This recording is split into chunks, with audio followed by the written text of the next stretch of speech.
आज हामी फिजिकल इयरको इन्डमा छौँ। फिजिकल इयर इन्डको नाइट अडिट कसरी गर्ने त त्यो हामी जान्नेछौँ। भिडियो सुरु गरौँ। सबैभन्दा सुरुमा हामी पोइन्ट अफ सेलको अडिट गर्छौँ। पोइन्ट अफ सेलमा फर्स्टमा पेन्डिङ अर्डर्सलाई क्लियर गर्छौँ, सेकेन्डमा पेन्डिङ सेटलमेन्टलाई क्लियर गर्छौँ, थर्डमा कलेक्सन म्याच गरेर अडिट कम्प्लिट गर्छौँ। सबैभन्दा सुरुमा पेन्डिङ अर्डर्सहरू चेक गरौँ। हामी आउटलेटभित्र जान्छौँ। यहाँ हामी कहाँ दुईटा अर्डर छ, यो दुईटा अर्डरको हामी सिम्पली बिलिङ गरिदिन्छौँ।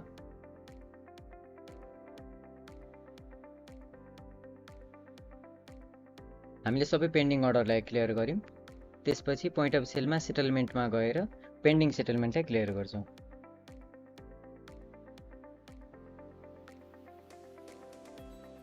पेन्डिङ सेटलमेन्ट क्लियर भइसकेपछि पोइन्ट अफ सेलमा क्यासियर रिपोर्टमा गएर कलेक्सन म्याच गर्छौँ। कुनै पनि कलेक्सन मिसम्याच भएको छ भने रिसेटलबाट हामी त्यसलाई मिलाउँछौँ। यसरी point of sale audit complete हुन्छ। त्यसपछि हामी फ्रन्ट अफिस अडिट गर्छौँ। फ्रन्ट अफिसमा सबैभन्दा सुरुमा आजको दिनको चेक-इनलाई क्लियर गर्छौँ। त्यसको लागि फ्रन्ट अफिसमा चेक-इनमा जान्छौँ। हामी कहाँ रिजर्भेसन चेक-इन 3वटा छ।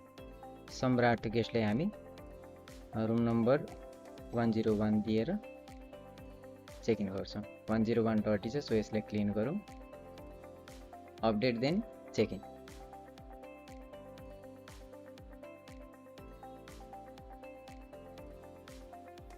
हामी कहाँ दुईटा अराइभल छन्, दुईटा रिजर्भेसन आज चेक-इन हुँदैछ। यदि हजुरको केसमा चेक-इन छ भने चेक-इन गर्नुहुन्छ। यदि क्यान्सिल छ अथवा क्यान्सिल भएको नोसो भएको हो भनेदेखि म्यानुअल्ली अथवा हजुरले त्यतिकै छोड्दाखेरि अटोमेटिकली डे इन्टु द यो नोसोमा हुन जान्छ। यो आफ्नो सिचुएसनको हिसाबले हजुरले ट्रान्जेक्सन गर्नुहुन्छ। त्यसपछि रुम रेट रिपोर्टमा गएर सबै रुमको रेटलाई भेरिफाई गर्नुहुन्छ। सबै रुमको रेट ठिक छ भनेदेखि ठिक छ, ठिक छैन भने चेन्ज रेटबाट रेट चेन्ज गरेर रुम रेट पोस्टिङबाट सबै रुमको रेटलाई हजुरले पोस्ट गर्नुहुन्छ।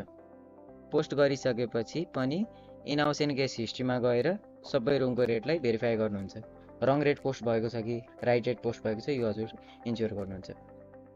यसरी सबै रुमको रेट भेरिफाई गरिसकेपछि हामी चेकआउटमा गएर आजको दिनको चेकआउटलाई क्लियर गर्छौँ। जस्तै 104 र 105 चेकआउट छ, सो चेकआउटमा गएर यसलाई हामी चेकआउट गरौँ। यो दुईटा बिललाई मर्ज गरिदिउँ। देन प्रिन्ट बिल, यस। जेमा सेटल गर्नुपर्ने हो हजुरले सेटल गर्नुहुन्छ। देन यसलाई हामी चेकआउट पनि गरिदिउँ। चेकआउट क्लियर गऱ्यौँ। चेकआउट क्लियर गरिसकेपछि बिल सेटलमेन्टमा गएर पेन्डिङ सेटलमेन्ट कुनै छ भने त्यसलाई क्लियर गर्छौँ। अनि क्यासियर रिपोर्टमा गएर आजको दिनको हामी कलेक्सन पनि म्याच गर्छौँ।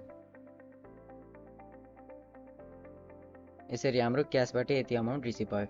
यो कलेक्सन म्याच गरिसकेपछि यो हाम्रो डेली बेसको नाइट अडिट प्रोसेस भयो। अब हामी फिजिकल इयर क्लोज कसरी गर्ने त्यसलाई अघि बढौँ। त्यसको लागि हामी एप्लिकेसनमा रिसिभेबल प्रोफाइलमा जान्छौँ। त्यसपछि हामी एउटा कम्पनी क्रिएट गर्छौँ।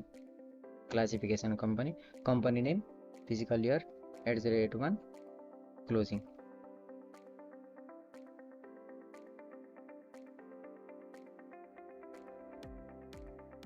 रिसिभेबल डिटेल्समा गएर अलाउ क्रेडिट गर्छौँ। यसरी पहिलो स्टेपमा हामीले रिसिभेबल प्रोफाइल बनायौँ यो नामको। त्यसपछि फ्रन्ट अफिसमा हामी चेकआउटमा जान्छौँ।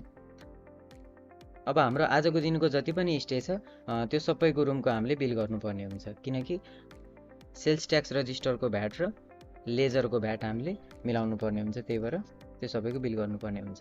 बिल गर्नुभन्दा अगाडि हामी गेस्टसँग भेरिफाई गर्छौँ कि गेस्टलाई बिल कसरी चाहिन्छ। कम्पनीको नेममा बिल चाहिन्छ अथवा कम्पनीको नेममा बिल नभए पनि हुन्छ। त्यो स्योर गरेर हामी बिल गर्छौँ। मानौ 101 को बिल हामीलाई कम्पनीमा चाहिन्छ भनेदेखि हामी एजिस सफ्टवेयर चुज गर्छौँ, अपडेट। देन एजिस सफ्टवेयरको नाममा हामी भ्याट बिल इस्यु गर्छौँ। यसलाई क्लोज गरौँ। हाम्रो बिल इस्यु भयो। यो बिल इस्यु भइसकेपछि यो पेमेन्ट हाम्रो आजको आजै रिसिभ हुँदैन। त्यही भएर यसलाई हामी के गर्छौँ, अघि हामीले जुन प्रोफाइल बनाएको थियौँ त्यसमा हामी होल्ड गरेर राख्छौँ। 8000 रुपियाँ अब हाम्रो यो कम्पनीमा होल्डमा बस्ने भयो। सेटल गरिदिउँ। सेटल गरिसकेपछि यसलाई हामी चेकआउट भने गर्दैनौँ। एउटाको बिल भयो। सेम वेले जति पनि रुम छ गेस्टको रिक्वायरमेन्टको हिसाबले इन्डिभिजुअलको इन्डिभिजुअली बिल निकाल्ने हो, स्प्लिट गरेर निकाल्ने हो अथवा कम्पनीको नेममा बिल निकाल्ने हो, त्यो हजुरले स्योर भएर बिल इस्यु गर्नुहुन्छ। यो बिल हामीले नर्मल बिल चाहिन्छ, त्यही भएर यसलाई बिल प्रिन्ट गरौँ। यो बिल पनि हाम्रो पेमेन्ट आज रिसिभ हुँदैन, त्यही भएर यसलाई अघि क्रिएट गरेको प्रोफाइलमा हामी सेटल गर्छौँ, तर यसले चेकआउट भने गर्दैनौँ। एउटा एक्स्ट्रा बिल छ, यसलाई पनि हामी प्रिन्ट बिलबाट प्रिन्ट गरिदिउँ।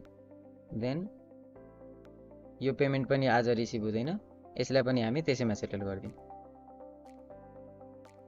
एड एन्ड सेटल, अनि चेकआउट भने नगर्नु। यति भइसकेपछि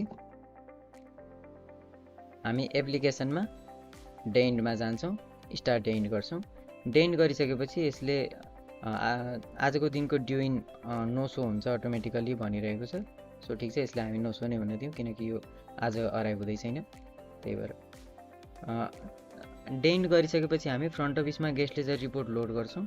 गेस्ट लेजर रिपोर्टमा हाम्रो ओभरअल सम्मरीमा क्लोजिङ ब्यालेन्स हाम्रो 0 हुनुपर्छ। यो 0 हुनैपर्छ है। यसमा कुनै भ्याल्यु छ भनेदेखि यसलाई हजुरले ओपन न्यु डेट नगर्नु होला। यहाँ यदि भ्याल्यु छ भनेदेखि यसको मतलब कुनैको बिल नभएको हुनसक्छ, त्यो हजुरले भेरिफाई गर्नुहोस्। यदि हजुरले फाइन्ड गर्न सक्नु भएन भनेदेखि हामीसँग सपोर्टमा पनि कनेक्ट हुन सक्नुहुन्छ।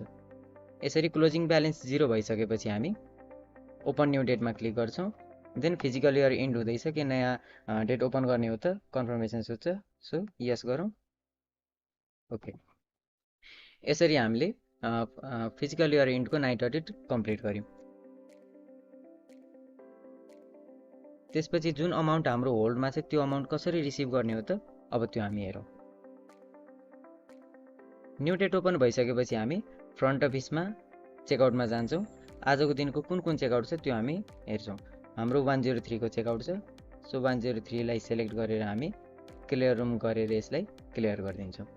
चेकआउट पछि अब हामीले पेमेन्ट रिसिभ गऱ्यौँ रुम नम्बर 103 बाट। त्यसलाई फ्रन्ट अफिस क्यास रिपोर्टमा जान्छौँ, हिजोको दिनको क्यास रिपोर्ट लोड गर्छौँ। 103 को बिल नम्बर 27 बाट कति 26,000 अमाउन्ट पेमेन्ट गर्न बाँकी रहेछ। सो यो पेमेन्टलाई अब हामी रिसिभ गर्छौँ। पेमेन्ट रिसिभ कसरी गर्ने त, पेमेन्ट रिसिभ गर्नको लागि फ्रन्ट अफिसमा रिसिभमा जान्छौँ।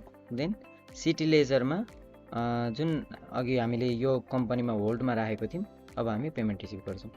पेमेन्ट जसरी भएको छ त्यही मोड हजुरले चुज गर्नुहुन्छ, करेन्सी चुज गर्नुहुन्छ। अमाउन्ट हाम्रो 26,000। डिस्क्रिप्सनमा हाम्रो पेमेन्ट फर बिल नम्बर 27, यसरी हामी सेभ गरिदिन्छौँ। यसरी जति पनि हाम्रो जुन जुन बिलको हामीले होल्ड गरेको छौँ यसरी नै उताबाट होल्ड राखेको यहाँदेखि हामी क्लियर गर्दै गर्दै जान्छौँ। त्यसपछि आजको जति पनि स्टे छ त्यसको हामीले अडिट गर्नुपर्ने हुन्छ। आज हाम्रो दुईवटा रुम स्टे छ, त्यसको लागि हामी रुम रेट पोस्टिङमा यहाँदेखि रुम रेट पोस्टिङमा गएर पोस्ट गरेर बाँकी सबै जसरी नाइट अडिट गर्ने हो त्यसरी हामी गर्न सक्छौँ। अनि त्यसपछि यो रुम पनि पछि हाम्रो चेकआउट भइसकेपछि पुरानो फिजिकल इयरको बिल हुन्छ अनि नयाँ फिजिकल इयरको बिल हुन्छ। गेस्टले पुरा पेमेन्ट गर्दाखेरि पुरानो फिजिकल इयरको पेमेन्टलाई सिटी लेजरबाट अघि जसरी हामीले इन्ट्री गऱ्यौँ त्यसरी इन्ट्री गर्नुहुन्छ, अनि नयाँ फिजिकल इयरको बिल त हाम्रो सेटलमेन्टबाट रिसिभ हुने हो। यसरी हामी फिजिकल इयर क्लोज गर्न सक्छौँ।